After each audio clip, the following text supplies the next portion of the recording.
हमने देख के लगा होगा कि ऊटपटांग क्वेश्चंस कैसे हैं बेरिंग के बारे में। यही ऊटपटांग क्वेश्चंस बहुत सारे इंटरव्यू में बहुत सारे इंटरव्यू क्लियर करा देते हैं और अच्छी अच्छी जॉब दिला देते हैं इंडिया और आउट ऑफ कंट्री में। और देखिए इंटरव्यू अच्छा क्लियर हो गया, सिलेक्शन अच्छा हो गया तो सैलरी भी उसी हिसाब से लगती है, लाखों में जाती है इन्हीं ऊटपटांग क्वेश्चन से। ऊटपटांग जरूर लगेंगे। चलिए क्वेश्चंस के बारे में बात कर लेते हैं। इंटरव्यू क्वेश्चन ये पूछा जा सकता है कि भैया बेरिंग क्या है। एक ऐसी ऐसी युक्ति होती है जो मशीन दो या दो से अधिक के किसी भाग को, यानी कि मशीनरी पार्ट है दो या दो से ज्यादा है, उनके बीच में जो घर्षण को कम कर देती है। सापेक्ष गति होती है यानी कि रेखीय गति या घूर्णन गति कोई सी भी हो सकती है, उसी को हम बेरिंग कहते हैं और बेरिंग का यही काम होता है। क्वेश्चन पुट अप हो जाता है कि जर्नल क्या है। देखिए शाफ्ट के अंदर ही जर्नल होता है। बेरिंग कहाँ फिट होता है? शाफ्ट पर और या जर्नल पर। देखिए क्वेश्चन ये भी हो सकता है कि बेरिंग जो फिटिंग होता है वो शाफ्ट पर होता है जर्नल पर।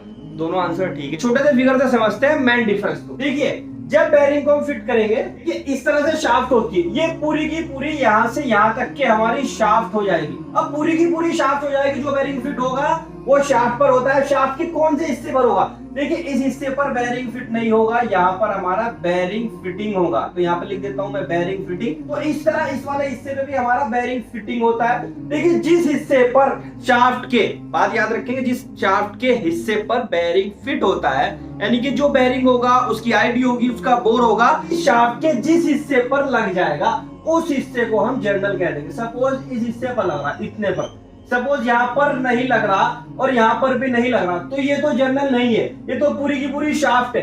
इस हिस्से पर बेरिंग लग रहा है तो इसी को हम जर्नल कहते हैं। यही जर्नल की डेफिनेशन हो सकती है, इस तरह से समझा भी सकते हैं। बहुत इंपॉर्टेंट क्वेश्चन। आगे क्वेश्चन पुट अप हो जाता है कि बेरिंग कितने टाइप्स के होते हैं। बताऊंगा कि दो ही तरह के होते हैं हमारे बेरिंग्स, रोलिंग बेरिंग और हमारे स्लाइडिंग बेरिंग या फिर प्लेन बेरिंग। स्लाइडिंग को ही प्लेन कहते हैं, रोलिंग या फिर प्लेन, दोनों अलग अलग बातें हैं। दो टाइप्स के बेरिंग होते हैं। आगे बात कर लेते हैं कि बेरिंग किस स्टील से बने होते हैं। देखिए बेरिंग भी कहीं ना कहीं से तो बने होंगे, कौन से मटेरियल से बने होते हैं वो बात कर लेते हैं। क्रोम स्टील SAE 52100, ये कोडिंग है इसका।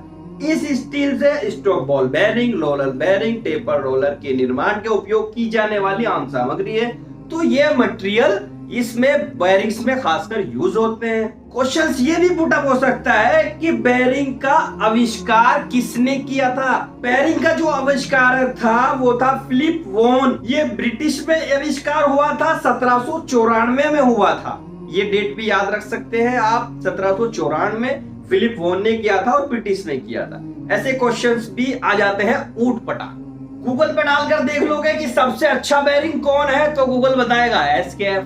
और ये पुट अप क्वेश्चंस हो भी सकता है, लेकिन ऐसा कोई जरूर नहीं है। आज के टाइम में बहुत अच्छी अच्छी कंपनीज भी आ रही है, हर कंपनी कहेगी मेरा बेरिंग अच्छा है, क्योंकि SKF का ज्यादा कॉस्टली भी होता है, अच्छा भी चलता है। कंप्लेन आज तक है नहीं, तो SKF को अच्छा बेरिंग माना जाता है, इसलिए आप SKF भी कह सकते हैं।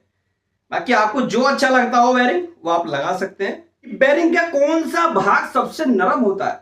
देखिए ये तो कभी नोटिस ही नहीं किया हमने भी कि बेरिंग का कौन सा भाग नरम होता है, कौन सा गर्म होता है। नरम गरम समझ रहे हैं ना? नरम का मतलब है सॉफ्ट। सॉफ्ट कौन सा भाग होता है? तो इसका आंसर सही होगा उसका इनर पार्ट, उसका बोर। जो हिस्सा जर्नल पर लगेगा यानी कि शाफ्ट पर बैठेगा, शाफ्ट के साथ में रोटेट होगा, फिटिंग होगा शाफ्ट पर जर्नल पर, उस हिस्सा हमारा दूसरे हिस्सों के कंपेयर में थोड़ा सा सॉफ्ट होता है, उसका मटेरियल थोड़ा अलग होता है। और बाकी जो आउटर या फिर हमारी बॉल्स या केज होते हैं उनका मटेरियल थोड़ा अलग होता है। क्वेश्चन ये भी आ सकता है कि बेरिंग्स का कौन सा पार्ट रोटेट होता है तो इनर पार्ट होगा।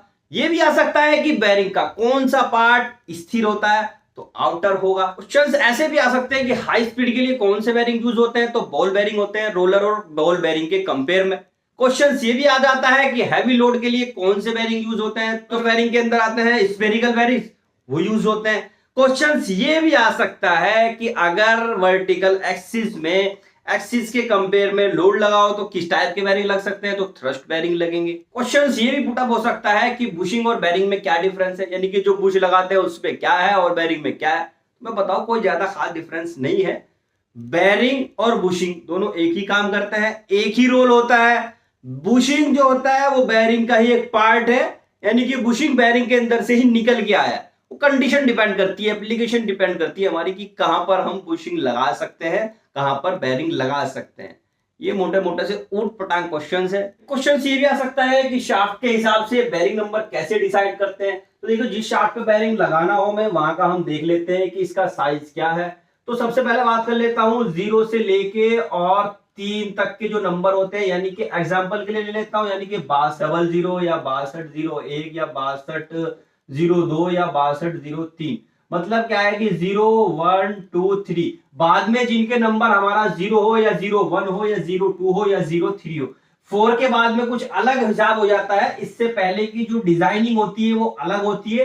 तो शाफ्ट का साइज किस हिसाब से निकलता है, इसके लिए ले लेते हैं यानी कि 10, इसके लिए लेते हैं 12, ये mm में वैल्यू है हमारी, इसके लिए लेते हैं 15 और इसके लिए लेते हैं 17। अगर ये वैल्यू शाफ्ट की आ रही है यानी कि 10 mm यहां आ रहा है या 12 mm आ रहा है या 15 mm आ रहा है या 17 mm आ रहा है, तो इनमें से नंबर होगा। ये फिक्स बात है, इसकी कोई कैलकुलेशन नहीं होती।